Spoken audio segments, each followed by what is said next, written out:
বিদেশি যে পাগুলো বা হাতগুলো তারা আনতে যায়, লাখ লাখ টাকা ওখানে পড়ে যায়। আগের যে পাগুলো ইউজ করতাম তার চেয়ে এটা অনেক ভালো। সেদিন আমার খুব কষ্ট লাগলো এবং আমার নিজের চোখে কান্না পেলো যে কেন আমরা এখনো মানুষকে মানুষ বলে মানতে পারছি না। এই ফোম নিয়ে আপনি পায়ে লাগাবেন নাকি বিছানায় ঘুমাবেন সেটা আপনার ব্যাপার। এই পাগুলো শুধু হাঁটেই না, এগুলো দিয়ে দৌড়ায় না। মানুষ প্রথম গুরুত্ব দিত না, ভয় পেত যে আর্টিফিশিয়াল পা পরে হাঁটা যায় না, আর্টিফিশিয়াল পা পরে ঘা হয়ে যায়, পা নষ্ট হয়ে যায়, পা ক্ষত হয়ে যায়, এটা পরা যাবে না। তো আমরা শেষ পর্যন্ত তাদেরকে বুঝাইতে আশ্বস্ত করতে বাধ্য হলাম যে না, আর্টিফিশিয়াল পা পরে হাঁটা যায়। আমি এখানকার সিইও, চিফ এক্সিকিউটিভ অফিসার হিসেবে কাজ করছি।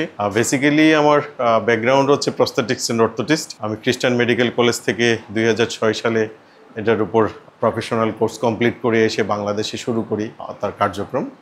মেইনলি হচ্ছে পুনর্বাসন করা, যার হাত নাই, পা নাই, অথবা হাত ভাঙ্গা, পা ভাঙ্গা, জন্ম থেকে বিকলাঙ্গ, অথবা কারো নাক নাই, কারো কান নাই, তার কসমেটিক রেস্টোরেশন এগুলো আমি প্রতিস্থাপন করে থাকি।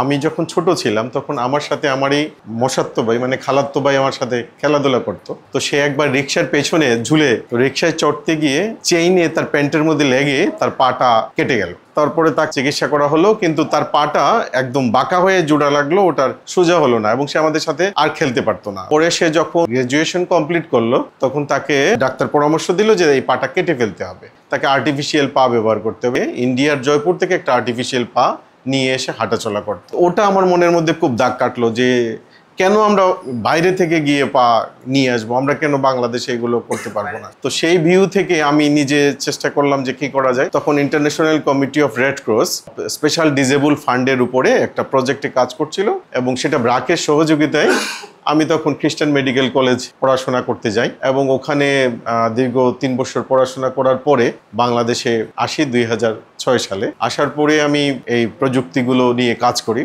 তো আমরা ওখান থেকে সাকসেসফুলি 2006 সালে কোর্সটা কমপ্লিট করি। তারপর বাংলাদেশে এসে ওই লক্ষ্য এবং ভিউ নিয়েই আমরা বাংলাদেশে কাজ করে যাচ্ছি। একটা দুর্ঘটনা যেটা ছিল 2004 সালে, আমারই একটা বন্ধুর ফ্যামিলি, তার মা এবং বাবা বেড়াতে যাচ্ছিল বাড়িতে, ঠিক তখনই মানে রোড অ্যাক্সিডেন্ট হয়, ওনাদের পাটাও চলে যায়, কাটা পড়ে। ওখান থেকে এসে সেই দায়িত্বটা মাথায় নিলাম এবং আমি সেটা করে দেব। তখন তার মাকে প্রথম আমি দাঁড়া করানোর পরে আমার আর্টিফিশিয়াল পা দিয়ে চোখ দিয়ে যে পানিটা পড়ছিল আমি সাথে সাথে হাতে নিলাম। হ্যাঁ বন্ধু, তো টাকা দেওয়া লাগবে না, এটা হচ্ছে আমার টাকা। যে আনন্দটা বা তখন ওনাদের মুখের যে হাসিটা, এটা সেই আগের কষ্টটাকে ম্লান করে দিয়েছে, আর কষ্টটা ছিল না। 2007 সাল থেকে বাংলাদেশে ব্যাপক আকারে আমরা কাজ শুরু করি। এই যে কৃত্রিম ফিঙ্গার গুলো, এই যে কৃত্রিম ফিঙ্গার যেটা আমাদের হাতে তৈরি, এটা মোর ন্যাচারাল। এবং আপনি যদি ভালো করে দেখেন এখানের মধ্যে আঙ্গুলের যে ক্রিজ, সেই ক্রিজ গুলো পর্যন্ত ভিজুয়ালাইজ দেখা যায়, একদম পরিষ্কার ক্রিজ দেখা যাচ্ছে ফিঙ্গারপ্রিন্ট গুলো। এবং এই যে নখগুলো অনেক শক্ত এবং একদম খুব ন্যাচারাল। আমরা কালার ম্যাচিং করে, এখানে অনেকগুলো কালার কোড আছে, কালার কোড দিয়ে আমরা তৈরি করে দিই এই ফিঙ্গারগুলো। এবং আর্টিফিশিয়াল হাতগুলো যেগুলো, এগুলো খুবই ন্যাচারাল, খুবই সুন্দর কৃত্রিম হাতগুলো। প্রথম দিকে বাংলাদেশে ম্যাটেরিয়াল অ্যাভেলেবেল ছিল না, তখন বাংলাদেশে যে কাজগুলো হতো অ্যালুমিনিয়াম শিট দিয়ে তৈরি করতে হতো এবং কাঠ দিয়ে বানানো হতো। পরবর্তীতে আমরা যেগুলো করি বাইরে থেকে ইম্পোর্ট করা শুরু করি, সাধারণত ভিয়েতনাম থেকে আনি, তারপরে আমরা আনি ইন্ডিয়া থেকে আনা হয়, তারপর আমরা ফ্রান্স থেকে র মেটেরিয়াল গুলো। রিহ্যাবিলিটেশন সেক্টরে বা পুনর্বাসন কেন্দ্রে যে কাজটা করতে হয় যে আপনার কাছে একজন ধনী মানুষও আসতে পারে, একজন গরিব মানুষ বা হ্যান্ড টু মাউথ যে সেও আসতে পারে। যখন এরকম কেউ আসে তাকে ফেরত দেওয়া যায় না, কারো টাকা না থাকলেও তাকে সহযোগিতা করতে হয়। এটাই হচ্ছে রিহ্যাবিলিটেশন ফিল্ড এবং এই থিমটা আমি মাথায় রেখেই আমি কাজ শুরু করি।